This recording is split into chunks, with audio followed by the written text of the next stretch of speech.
Hai Ragiler semua.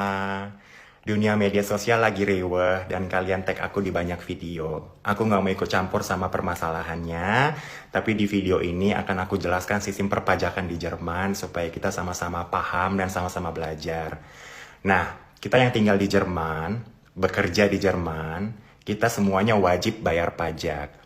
Kalau kita kerjanya sebagai pegawai atau karyawan, misalnya di rumah sakit, di rumah makan, maka pajak kita akan langsung dipotong dari gaji kita. Jadi ada gaji bruto, dipotong asuransi, dipotong pajak, dan kita dapatnya gaji neto setiap bulannya. Kayak aku sama Tuta, kita sama-sama pegawai, maka kita dapat gaji neto itu udah semuanya udah bersih, udah dipotong dari semua asuransi sama juga pajak kita.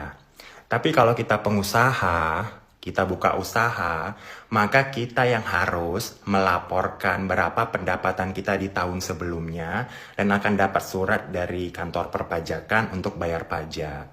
Jadi kita wajib melaporkan. Nah, ketika seseorang yang buka usaha selama bertahun-tahun tapi tidak melaporkan, apalagi tidak membayar, tentu maka kena denda juga. Jadi mungkin saja jumlahnya sebesar itu. Yang jadi pertanyaannya adalah seseorang ini usaha apa ya? Kok banyak banget?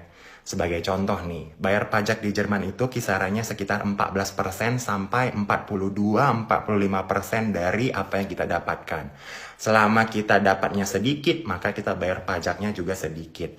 Tapi kalau yang kita dapatkan banyak, maka bayar pajaknya semakin banyak. Ketika seseorang punya usaha dan dia pendapatan per bulannya misalnya 20.000 euro, maka tentu semakin besar persenannya yang harus dibayarkan ke pemerintah. Jadi apakah mungkin orang punya pajak sebesar itu selama bertahun-tahun? Ya mungkin saja. Selama bertahun-tahun seseorang ini punya usaha, tidak dilaporkan, tidak bayar pajak, kena denda, jadi jumlahnya besar. Tapi ketika seseorang ini bekerja sebagai pegawai, maka dia langsung potong pajak. Tapi kan kita nggak tahu seseorang ini kerja apa selama bertahun-tahun tinggal di Jerman. Kalau dia buka usaha, ya memang sewajarnya dia melaporkan berapa pendapatannya dan membayarkan pajaknya. Kalau dia buka usaha yang usahanya banyak banget menghasilkan uang, ya tentu pajaknya semakin besar toh. Nah, supaya kalian paham dan semoga kalian paham dan tidak menggiring opini apapun. Ini penjelasan dari aku Ragil. Makasih ya teman-teman.